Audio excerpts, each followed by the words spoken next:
It's now less than 300,000 miles away. A rogue planet entering the solar system would be very beautiful for people on Earth to look at as it gets closer and closer. People from China to South America run for safety, to basements, bunkers, and old bomb shelters, stockpiling as much food and water as possible.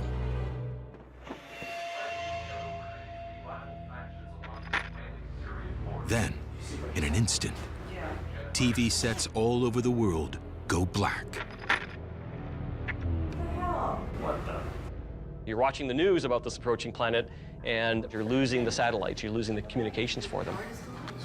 Satellites that are orbiting the Earth would effectively be sprayed in all directions. Many of them would be ejected into interplanetary space. There are still some local stations out there, and for a little while at least, those are still going to be in play.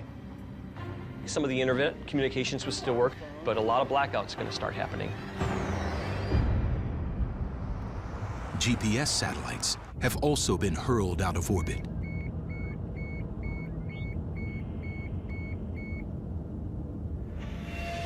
And so perhaps the first signs, other than the fact that there's a planet looming in the sky, the first signs on Earth would probably be reflected in increasing frequency of relatively ordinary earthquakes.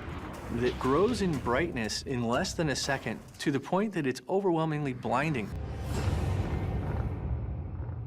We're talking about hundreds, thousands of rocky bodies smashing up, entering the atmosphere, exploding.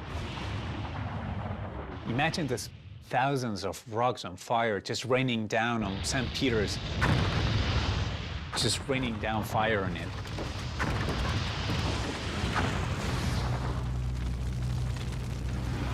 The impact zone of the fireballs extends over thousands of miles, from Britain to Japan, igniting millions of acres of parks and forests.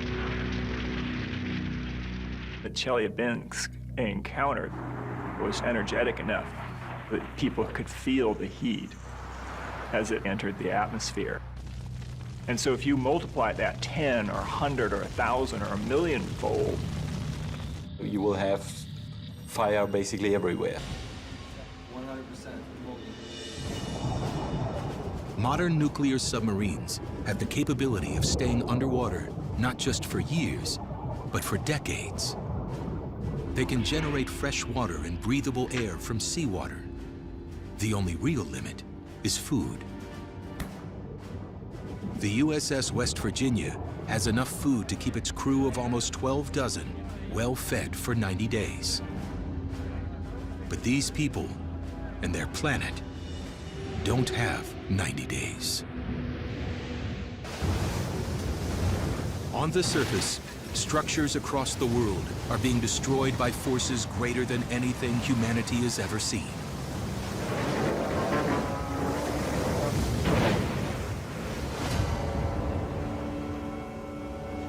Pyramids would probably last for quite a while. They've been around for a long time. They'll probably last until we get very close to the end. I would expect the pyramids to last longer than skyscrapers, objects that are hollow or which are extremely tall or less stable. So the pyramids are quite stable, but strong earthquakes could bring them down. The pyramids would be shaken down. Imagine the Giza pyramids destroyed, flattened out. And it just gets worse. The rogue planet. 2,000-degree Fahrenheit magma from inside the Earth erupts onto the surface as the rogue planet's gravity literally stretches our planet to the breaking point.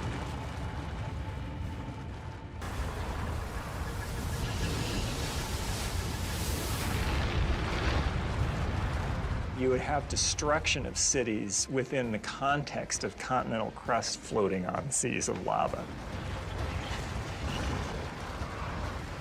Imagine the lava lakes that are in the centers of some volcanoes in Africa and Hawaii, and you see these little floating islands of rock with all the flowing magma around them. It's kind of like that on a global scale. But how much longer will these brave souls survive?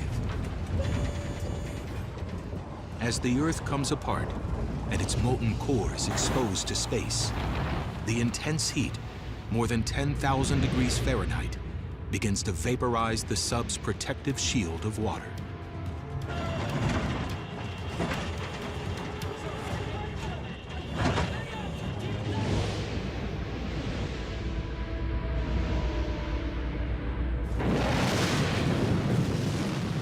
The dying Earth is about to take the last people with it. But even in the face of a world-shattering collision with a rogue planet, is there one last chance for humanity to escape?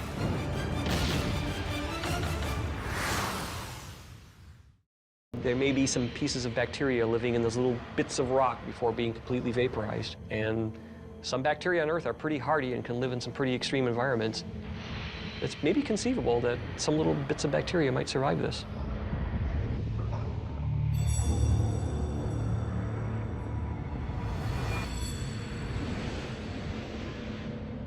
One day after the destruction of Earth, the rogue planet continues through space as though nothing happened.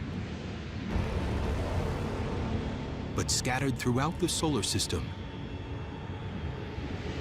there's still evidence that humans once existed. So we've sent probes across the solar system. We've sent probes out of the solar system. There's rovers on Mars. They would continue to function for a while until their solar panels stopped working, until their batteries run down. There's a smattering of satellites that were orbiting the Earth, and that's it. That's our legacy. But there might be one other possibility. In an event like this. After the destruction of our home planet, a foothold on Mars could be the beginning of a whole new chapter in humanity's history.